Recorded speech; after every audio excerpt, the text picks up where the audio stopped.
Hello students, hope you are doing well. और पिछले lecture में यानी पार्ट मैट्रिसेस के पार्ट 2 में हम लोगों ने 3.2 तक के जो क्वेश्चंस किए थे। आज के इस पार्ट में, इस लेक्चर में हम लोग जो है ट्रांसपोज ऑफ अ मैट्रिक्स पढ़ेंगे, उसकी प्रॉपर्टीज़ पढ़ेंगे और उसके बाद फिर हम लोग सोल्यूशन ऑफ एक्सरसाइज 3.3 को भी सॉल्व करेंगे। ठीक है, तो सबसे पहले हम एनसीईआरटी में देखते हैं कि ट्रांसपोज ऑफ अ मैट्रिक्स क्या होता है। तो हालांकि डिटर्मिनेंट में हम लोग पढ़ चुके हैं, ट्रांसपोजिंग का मतलब होता है कि रोज़ को कॉलम और कॉलम को रोज़ बना देना। ठीक है, तो डेफिनेशन क्या है? If A I J be M by N matrix then matrix obtained by interchanging the rows and columns of A is called transpose of A. Transpose of a matrix A is denoted by A dash और A ऊपर T लगा देते हैं। In other words, if A I J is M by N then A dash will be A J I N by M, मतलब पलट जाएगा, आई और जे को पलट देंगे, एम और एन को पलट देंगे, एन एम बना देंगे। ठीक है, फॉर एग्जाम्पल ए अगर जो है ये मैट्रिक्स है हमारे पास, फर्स्ट रो में 3 5, सेकेंड रो में √3 1, थर्ड रो में 0 - 1/5, तो ये 3 रोज़ हैं इसमें और 2 कॉलम्स हैं, तो 3/2 मैट्रिक्स है ये। जब हम इसका ए डैश बनाएंगे तो ये 2/3 मैट्रिक्स हो जाएगी। पहला कॉलम उठाएंगे और यहाँ पे हम पहली रो बना देंगे, दूसरा कॉलम उठाएंगे, सेकंड रो बना देंगे। ठीक है, तो इस तरीके से ए डैश हमें मिल जाता है यहाँ पे। और इसका ऑर्डर क्या होगा, क्योंकि अब 2 रोज़ हैं और 3 कॉलम हैं, तो 2/3 मैट्रिक्स बन जाएगी ये। ठीक है, तो ये डेफिनेशन होती है। इसको ए डैश या ए ऊपर टी लगा करके ए टी से रिप्रेजेंट करते हैं। Properties of transpose of a matrices क्या होता है कि we now state the following properties of transpose of matrices without proof, these may be verified by taking suitable examples. तो ए डैश का फिर से डैश कर दो, यानी कि ट्रांसपोज लो, फिर से ट्रांसपोज ले लो, तो वापस ए मिल जाएगा हमें। ठीक है, और अगर कोई कांस्टेंट नंबर मल्टीप्लाई किया गया है ए के साथ, तो के ए होल डैश विल बी, के बाहर आ जाएगा और ए डैश हो जाएगा। मैट्रिक्स का केवल डैश होगा, जो कांस्टेंट नंबर मल्टीप्लाई है वहाँ पर उसका डैश नहीं किया जाएगा। ठीक है, थर्ड में क्या है, ए प्लस बी का whole dash is equal to A dash plus B dash. यहाँ पर भी दोनों में अलग अलग डैश लगा के ऐड कर देंगे। लेकिन यहाँ पर जो ये फोर्थ प्रॉपर्टी है ये इम्पॉर्टेंट है। ठीक है, इसमें क्या है कि यहाँ पर ध्यान देना है कि ए बी का होल डैश है, लेकिन वैल्यू क्या आ रही है, बी डैश ए डैश। ये इंपॉर्टेंट चीज़ है, मतलब इनका ऑर्डर चेंज हो जाता है, ए और बी बन जाएगा बी डैश ए डैश, पहले बी का डैश आएगा फिर ए का डैश आएगा। तो इस एग्जांपल 20 में इन्होंने बताया हुआ है कि इफ़ ए की वैल्यू ये है, बी की वैल्यू यहाँ पर हमारे पास ये है, तो वेरीफाई करना है इसमें कि ए डैश का whole dash is equal to A plus B whole dash is equal to A dash B dash. तो ये मेरे ख्याल से बहुत ही आसान सा काम है कि ए का डैश करो तो और वापस जो आए उसका फिर से एक डैश कर दो तो वापस ए मिल जाएगा। सिमिलरली यहाँ पर भी, और ए प्लस बी हम पहले जोड़ें फिर उसका डैश निकाल दें और फिर हम ए डैश और बी डैश निकाल करके उनको जोड़ दें तो दोनों इक्वल आएंगे। ठीक है, इसी तरीके से k B whole dash is equal to k times B dash. तो इसका सोल्यूशन यहाँ पर दिया गया है, ए हमारे पास ये, हमने ए डैश निकाला, उसका फिर से डैश निकाला तो वापस हमें ए मिल गया, इसलिए ए डैश का whole dash is equal to A. ठीक है, ए प्लस बी किया, फिर ए प्लस बी का होल डैश किया तो ये आ गया, फिर हमने ए डैश निकाला, बी डैश निकाला, दोनों को ऐड किया तो दोनों इक्वल आ रहे हैं, ये वाला टर्म और ये वाला टर्म इक्वल हो जाएंगे। तो ये वेरिफिकेशन है, आसान है, एक बार देख लेना, अगर कोई समस्या कोई प्रॉब्लम आती है तो बताना। ठीक है, एग्जाम्पल 21, इसमें ए की वैल्यू है -2 4 5, बी की value 1 3 -6, then verify that A B whole dash is equal to B dash A dash. तो ए की वैल्यू ये हो गई, बी की वैल्यू ये हो गई, तो ए इंटू बी हम करेंगे, यानी कि फर्स्ट रो फर्स्ट कॉलम, तो -2 × 1, फिर -2 × 3, फिर -2 × -6, तो ये 12 आ जाएगा। फिर second row first column, second row third, second column second row third column, तो ये रो मिल जाएगी। First third row first column, third row second column, third row third column, तो ये रो मिल जाएगी। ठीक है, तो इस तरीके से ए बी का हमें ये वाला मैट्रिक्स मिल जाएगा। अब हम डैश लगा देते हैं, तो ए डैश हमें मिल गया, मतलब -2 4 5 था, तो डैश करने पे -245 रो में आ जाएगा और बी डैश कॉलम में आ जाएगा। अब कॉलम पहले लिखेंगे यानी 1 3 -6 बी डैश पहले लिखेंगे, रो को बाद में लिखेंगे, फिर मल्टीप्लाई कराएंगे तो ये हमें वैल्यू मिलेगी जो कि ए बी के होल डैश के बराबर है। B dash A dash is equal to A B का होल डैश। तो ये इंपॉर्टेंट चीज़ है, इसको बहुत अच्छे से ध्यान से याद रखना। ये प्रॉपर्टी होती है, इसको हम यूज़ भी करेंगे बहुत सारी जगह पर आगे। ए बी का whole dash is equal to B dash A dash, ठीक है। इसके बाद अगर हम बढ़ें तो ये एक इम्पॉर्टेंट टॉपिक है, symmetric and skew symmetric matrices. तो symmetric and skew symmetric matrices में ऐसी मैट्रिक्स जिसका हम ट्रांसपोज लें और वापस हमें वही मिल जाए, यानी A transpose is equal to A, तो उसको हम सिमेट्रिक मैट्रिक्स बोलते हैं।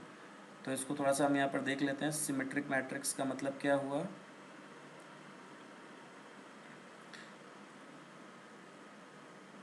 सिमेट्रिक मैट्रिक्स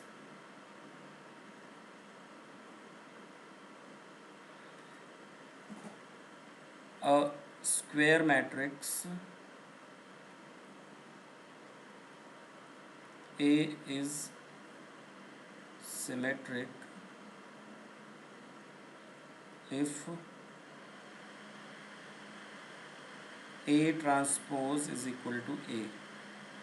ठीक है, जैसे इसका जो बेस्ड एग्जांपल है हमारे पास कोनिक सेक्शन में जैसे हम लिखते थे कि AHGFC, ठीक है, फिर F यहाँ पर आ जाएगा और G यहाँ पर आ जाएगा, H यहाँ पर आ जाएगा और बीच में B आ जाएगा। तो ये जो है मैट्रिक्स, जब हम इसका ए डैश निकालेंगे तो ए डैश का मतलब क्या हुआ, फर्स्ट रो को हम फर्स्ट कॉलम बना देंगे यानी AHG, सेकेंड रो को second column HBF, third row में GFC है तो GFC। लेकिन अगर ध्यान से देखा जाए तो ये वही मैट्रिक्स है जो यहाँ पर लिखी हुई है, मतलब ये ए के इक्वल है, तो ये फिर क्या हो गई, सिमेट्रिक हो गई। तो जब भी हमें ए डैश इज इक्वल टू ए मिल जाता है तो वो सिमेट्रिक मैट्रिक्स हो जाती है, ठीक है। और इसी में दूसरा पार्ट है इसका स्क्यू सिमेट्रिक का। तो स्क्यू सिमेट्रिक में क्या होता है कि इफ़ ए डैश बराबर माइनस का ए, अगर ये प्रॉपर्टी होती है तो इसको हम स्क्यू सिमेट्रिक बोलते हैं। ऊपर वाले सिमेट्रिक में हम लोग ऐसे भी लिख सकते हैं कि A I J is equal to A J i for all I comma j, ठीक है। A I J is equal to A J i होता है, लेकिन यहाँ पर अगर हम इसको लिखें मैट्रिक्स के लिए तो ए आई जे is equal to minus A जे आई हो जाएगा, मतलब A I J plus A J I बराबर 0 for all I comma J.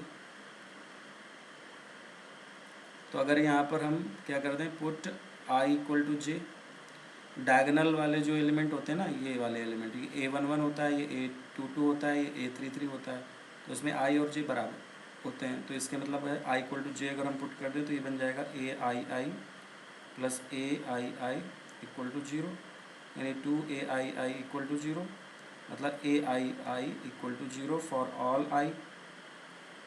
तो मतलब कहने का क्या हुआ, A11 A22 A33 and so on ANN, अगर n बाई n मैट्रिक्स सब 0 हो जाएंगे, मतलब डायगोनल एलिमेंट्स आर 0, ठीक है। तो स्क्यू सिमेट्रिक मैट्रिक्स के लिए एक इम्पॉर्टेंट चीज़ ये हो जाती है कि डायगोनल एलिमेंट जो होते हैं वो 0 हो जाते हैं, ये इम्पॉर्टेंट बात है। तो स्क्यू सिमेट्रिक मैट्रिक्स का एक एग्जांपल अगर हम देखें, और ऑफ डायगोनल एलिमेंट में मतलब नॉन डायगोनल एलिमेंट्स के लिए क्या होता है कि A I J is equal to A J i, A I J is equal to minus A J i रहता है, ठीक है। तो इस कंडीशन का यूज़ करते हुए अगर हम एग्जांपल देखते हैं तो जैसे ए मैट्रिक्स हमने ली हुई है कोई भी, यहाँ पर 0 आ जाएगा मेन डायगोनल में, और यहाँ पे जो भी नंबर आए, जैसे 2 अगर हम ले रहे हैं तो यहाँ पे -2 लेना है, यहाँ पर अगर हम माइनस का 5 ले रहे हैं तो इसके मिरर इमेज में यहाँ पे नंबर प्लस का 5 लिया जाएगा, ठीक है। अगर यहाँ पर हम 4 ले रहे हैं तो यहाँ पे माइनस का 4 लेंगे। तो ये जो मैट्रिक्स बनेगी ये स्क्यूड सिमेट्रिक होगी। कैसे चेक कर लेते हैं। तो ए डैश अगर हम चेक करें, इसका ए डैश निकालें तो फर्स्ट रो हम यहाँ पे लिख लेंगे 0 2 -5, second row -2 0 and 4, third row 5 minus का 4 और 0, कॉलम बनाना है ना, ट्रांसपोज का मतलब यही है, रोज़ को कॉलम बना देना। लेकिन देखा जाए तो अगर हम यहाँ पे देखें तो 0 -2 5 है, 0 2 -5 है, तो यहाँ पर हम पूरे मैट्रिक्स के अंदर से माइनस कॉमन निकाल देते हैं। तो ऊपर वाली रो में 0 2 -5 बन जाएगा, यहाँ पे माइनस का 2 0 4 बनेगा, 5 -4 और 0 बनेगा।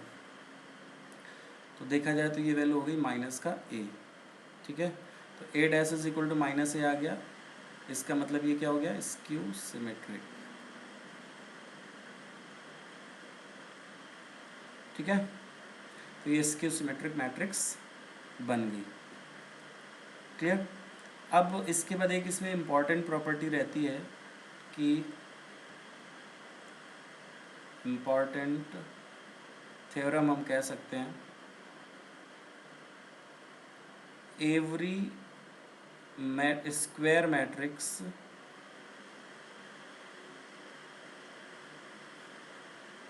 Can be represented by the sum of skew symmetric and symmetric matrix या मैट्रिसेस। ठीक है, मतलब हम हमारे पास कोई भी अगर मान लेते हैं, सपोज ए जो है बी स्क्वायर मैट्रिक्स,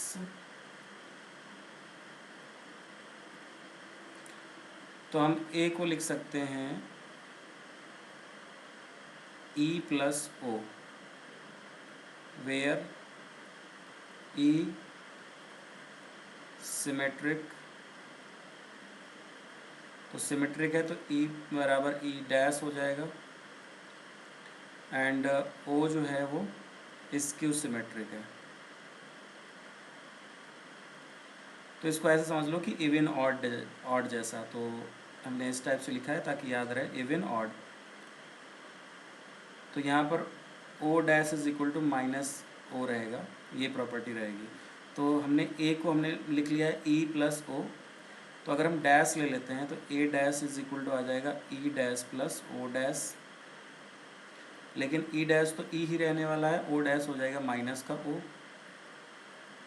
ठीक है, तो हमारे पास ये वाला है पहला इक्वेशन, ये है दूसरा इक्वेशन। अगर हम इन दोनों को ऐड कर लें, add 1 and 2, we get E is equal to A plus A dash by 2। ठीक है, and subtract 2 from 1, O is equal to A minus A dash by 2। तो इस तरीके से हमारे पास हम A को क्या लिख सकते हैं finally, A plus A dash by 2 और A minus A dash by 2। तो इसमें ये जो पार्ट है इसको हम सिमेट्रिक पार्ट बोलेंगे, ये जो पार्ट है ये स्क्यू सिमेट्रिक है।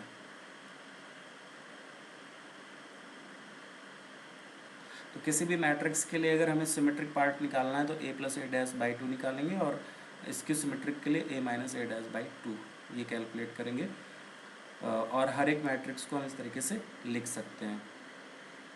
ठीक है, तो यहाँ पर हमारे पास यही प्रॉपर्टी आगे मिलेगी हमें। स्क्यू सिमेट्रिक के लिए A dash is equal to minus है, और डायगोनल एलिमेंट सारे जीरो होते हैं, वही इसमें दिखाया गया है। ये जो मैट्रिक है वो स्क्यू सिमेट्रिक रहेगी। हाँ, जो मैं थ्योरम अभी मैंने बताया वो ये कुछ इस टाइप का रहेगा कि for any square matrix A with real number entries A plus A dash is symmetric and B A minus A dash is skew symmetric.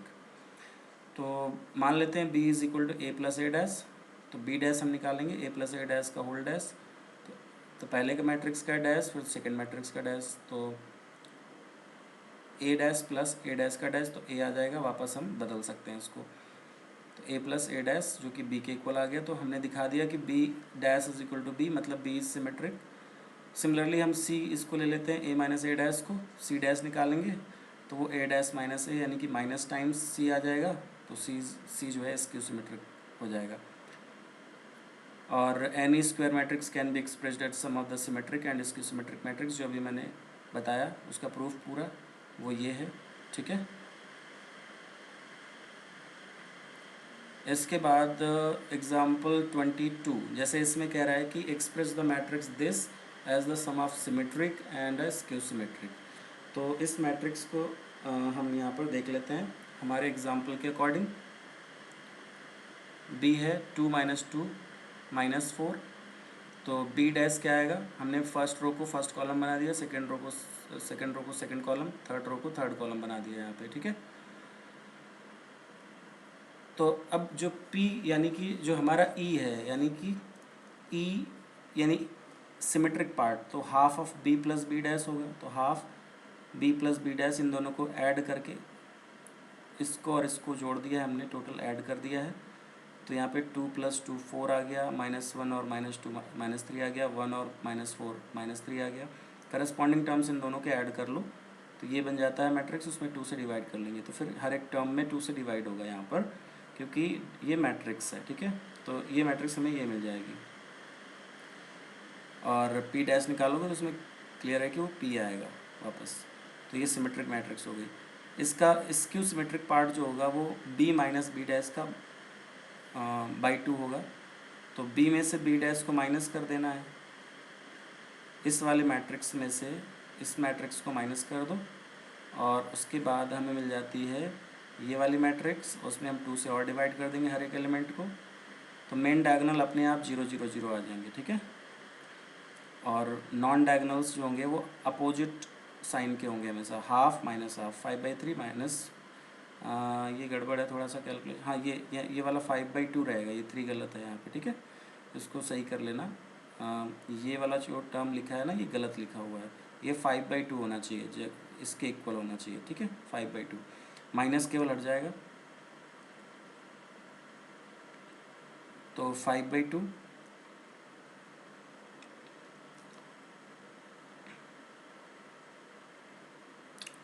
और फिर इसके बाद -3 3,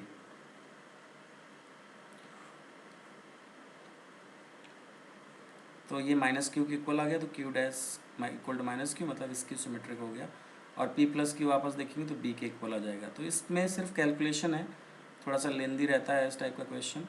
अब 3.3 में हम देख लेते हैं, कह रहे find the transpose of each of the following matrices, बहुत ईजी सवाल है।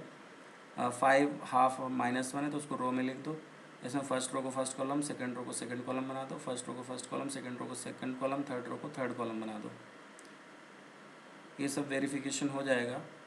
ए डैश ये है, बी हमारे पास ये, देन वेरीफाई दिस, ये भी आसान है, ए डैश ये हो गया, बी डैश बी ये हो गया, तो देन फाइंड A + 2B, तो इसमें थोड़ा सा डिफरेंट कर दिया है, तो ए डैश यहाँ पर है, तो इसका फिर से बस डैश ले लो तो A मिल जाता है, फिर 2B यानी इसका डबल करके एक साथ ऐड कर देना, फिर उसका जो मैट्रिक्स बनता है A + 2B पहले निकालना, उसका ट्रांसपोज लेना है, ठीक है। फिफ्थ वाले में for the matrices A and B verify that AB whole dash is equal to B dash A dash, जैसे एग्जांपल में किया था वही क्वेश्चन है इसी टाइप का। AB पहले निकाल लो A × B, और फिर उसके बाद उसका डैश ट्रांसपोज निकाल लो, फिर B डैश निकाल लो और A डैश निकाल लो, उनका मल्टीप्लाई कर लो, दोनों इक्वल आएंगे, ठीक है। सिक्स्थ का फर्स्ट क्वेश्चन कह रहा है कि cos alpha sin alpha minus sin alpha cos alpha is verify that A dash A is equal to identity matrix. तो इसको मैं बता देता हूँ, 6 के फर्स्ट का क्या होगा।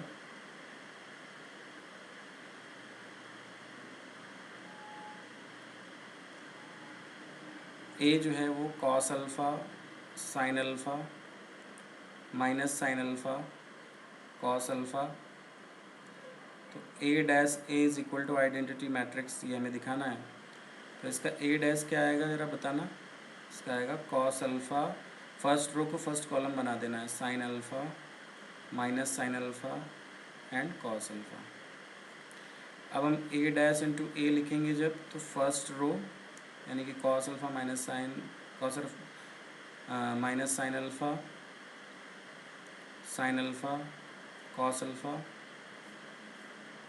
Cos alpha sine alpha minus sine alpha cos alpha. तो फर्स्ट रो फर्स्ट कॉलम यानी कि कॉस स्क्वायर अल्फ़ा और ये minus minus plus sine square alpha. First row second column यानी कि cos alpha sine alpha minus sine alpha cos alpha. फिर second row first column cos alpha sine alpha minus sine alpha cos alpha. और second row second column, इसमें भी cos square alpha plus sine square alpha. ठीक है, तो इस तरीके से ये 1 बन जाएगा और ये दोनों कट हो जाएंगे तो 0 हो गया, और ये भी कट हो जाएंगे तो 0 हो गया, और यहाँ पे भी 1 आ गया, और ये आइडेंटिटी मैट्रिक्स हो जाता है 2x2 ऑर्डर का। ठीक है, तो नेक्स्ट पार्ट हम इसमें आसान है, बिल्कुल सेम है, कर लोगे, आसान है बिल्कुल। 7th में so that the matrix is symmetric, इसका ट्रांसपोज निकालोगे यही आएगा। इसका ट्रांसपोज निकालोगे तो माइनस कॉमन आ जाएगा। इसमें हमें वेरिफिकेशन कराना है, आसान है। फाइंड दिस ये भी आसान है। अब देखा जाए तो इसमें ये वाली वैल्यू, क्योंकि ये इसके सिमेट्रिक है डायरेक्टली, तो यहाँ पर a plus A dash by 2 जो आएगा वो 0 ही हो जाएगा, उसमें इसमें सिमेट्रिक पार्ट है ही नहीं कुछ, तो ये वाला टर्म पूरा 0 मैट्रिक्स आएगा, इसकी वैल्यू यही आ जाएगी। ठीक है, 9th में कैलकुलेट करके देखना है। लेकिन 10th वाला जो है, इसमें कह रहा है express the following matrices as the sum of symmetric and skew symmetric matrix. तो फर्स्ट सेकंड थर्ड फोर्थ, तो इसमें मैं सेकंड क्वेश्चन बता देता हूँ। ठीक है, बाकी फर्स्ट थर्ड फोर्थ सेकंड जैसा फोर्थ थर्ड रहेगा, और फर्स्ट फोर्थ तो आसान ही है। तो हाँ चलो ये देख लो, इसका 10th का सेकंड पार्ट क्या कह रहा है। इसमें मैट्रिक्स दी हुई है 6 - 2 2 6 - 2 2 -2 3 -1 -2 3 -1 2 - 1 3 2 - 1 3। ठीक है, तो ये कोई मैट्रिक्स है, तो इसका हम ए ट्रांसपोज भी निकाल लेंगे यहीं पे। ए ट्रांसपोज आएगा 6 - 2 2 -2 3 -1 2 - 1 3। ठीक है, अब हम यहाँ पे इवन ऑड जो हमने लिया था वो कैलकुलेट कर लो, या पी क्यू जैसा भी तुम्हें सिंबल यूज़ करना है। तो सिमेट्रिक या पार्ट इसका जो है a plus A dash by 2 होगा, तो हाफ ऑफ 6 और 6 यानी कि 12 आ जाएगा। ये -2 और -2 -2 ही रहेगा, ये 2 रहेगी, सिमेट्रिक ही है तो वही रहेगा, मतलब -2 -2 4 माइनस का 4 आ जाएगा, और ये प्लस का 4 आ जाएगा, ये -4 हो गया, 6 आ जाएगा, और ये -2 आ जाएगा, 4 - 2 6, 2 से डिवाइड हो गया, तो वापस हमें यही मैट्रिक्स मिल गई, 6 - 2 2 -2 2 3 -2 -1 3। तो ये एक्चुअली ए के इक्वल ही आ गया, तो जो इवन पार्ट है ई ए के इक्वल हो गया, तो ई प्लस ओ जो है वो हमारा ए होता है, तो O is equal to A minus E आ गया, मतलब ए माइनस ए मतलब 0, ये 0 है। ठीक है, ये 0 मैट्रिक्स है, और ये सिंबल है स्क्यू सिमेट्रिक, यानी कि ओ जो आएगा वो बेसिकली 0 0 0 0 0 0 0 0 0 आ जाएगा। ठीक है,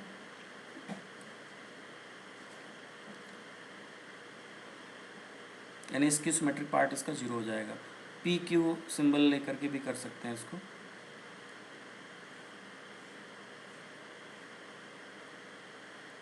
कह रहा choose the correct answer in the exercise 11 and 12। If A B are the symmetric matrix of the same order then A B minus B A is skew symmetric होगा ये। ठीक है, तो इसको देख लेते हैं 11th, A B minus B A check करना है।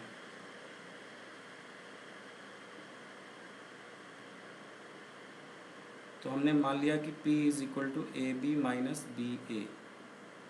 ठीक है, और दिया क्या है, A and B are the symmetric matrices, A comma B are symmetric. Symmetric है तो A dash is equal to A होगा, B dash is equal to B होगा। ठीक है, नाउ पी डैश हम कैलकुलेट करेंगे, यानी कि ए बी माइनस बी ए का होल डैश। तो प्रॉपर्टी लगाओ, तो पहले हम ए बी का डैश करेंगे माइनस, फिर ये बी ए का डैश लिखेंगे। अब क्योंकि हमें पता है कि ए बी का होल डैश हो जाता है बी डैश ए डैश, और ये हो जाएगा ए डैश बी डैश। लेकिन B dash equal to B है, A dash equal to A है, माइनस ए बी। तो ऊपर क्या था, ए बी माइनस बी है, यहाँ पर है B A minus A B, तो माइनस कॉमन हो गया, A B minus B A, हम इसको भी लिख सकते हैं। तो यह आ जाता है माइनस पी। तो इसका मतलब P dash is equal to minus P. तो ये मतलब हो गया पी इज स्क्यू सिमेट्रिक।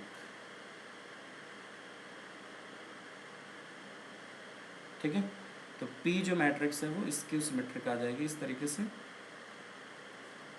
तो इसका जो ऑप्शन है फर्स्ट वाला,